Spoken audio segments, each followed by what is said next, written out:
Right now, drifting between the stars, there may be more planets than there are stars in the entire galaxy. And not one of them has ever seen a sunrise. They have no sun, no day, no year, no warmth from above. Just a cold world falling through the dark. Alone, and yet a few of them might still hide warm oceans beneath their ice. We grow up picturing planets the way Earth is, circling a star, bathed in its light, marking out days and seasons. But the galaxy may be full of worlds that belong to no star at all. We call them rogue planets, free-floating planets, and they drift through interstellar space entirely on their own, with nothing to orbit and nothing to light their sky. How many are out there? Here the honest answer matters. We can't line them up and count them one.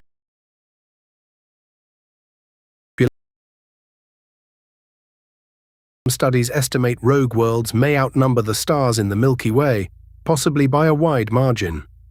Hold that as what it is, a modeled estimate, not a head count, and the numbers carry real uncertainty.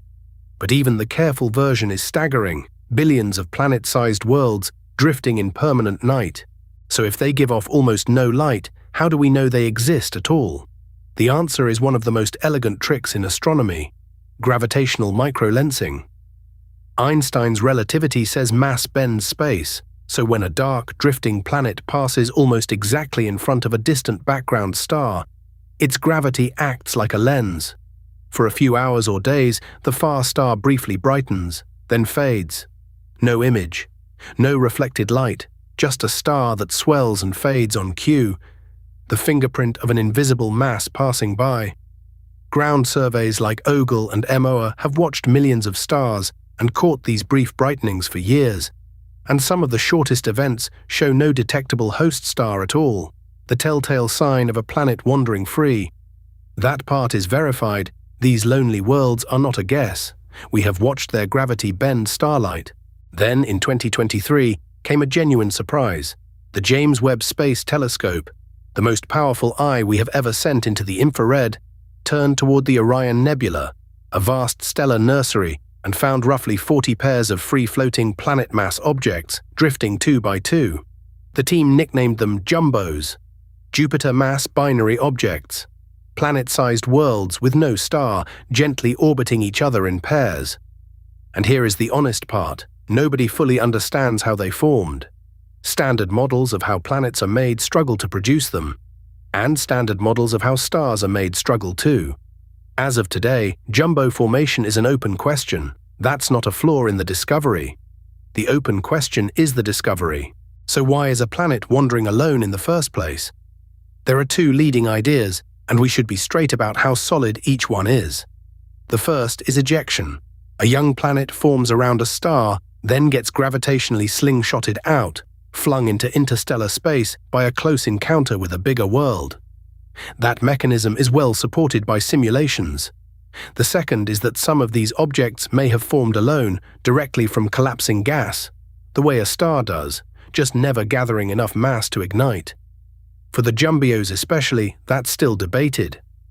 Ejected orphan or failed star. For many of these worlds, we genuinely don't yet know which story is true. And it may turn out that both happen, that the dark between the stars is filled by more than one path to the same lonely end. Now the question that stops you cold: could a sunless world still be habitable? It sounds impossible. No star, no warmth, nothing in the sky but other distant suns. But the heat doesn't have to come from above. Deep inside a planet, radioactive elements release heat slowly, steadily, over billions of years. Model a rogue world with a thick insulating atmosphere, or a crust of ice sealing in a rocky core, and that internal heat could, in theory, keep a liquid water ocean alive in total darkness. A sea warmed entirely from below. We see a gentler version of this idea in our own solar system, where moons like Europa hide oceans under ice, warmed from within. But mark this clearly: for rogue planets, the warm ocean is modeling, not detection. No one has measured one. It's a possibility the physics allows, not a place we've found. So let's be honest about where the knowing ends. We have bent starlight around these worlds and counted their gravity. We have photographed planet mass pairs adrift in Orion. but we have never imaged the surface of a single rogue planet. We have never seen one as anything more than a point, a shadow, a lensing event. And we have found no signature of life on one. Not one. And still, that's enough to leave you quietly amazed. A galaxy with more wandering worlds than stars, each falling through the dark. And somewhere out there, perhaps, an ocean that has never seen the sun. If you like your wonder honest, what we know kept separate from what we only suspect, there's a free one-page guide in the description. Because the best part of the universe isn't the part we've solved. It's the edge, where the knowing ends and the awe begins.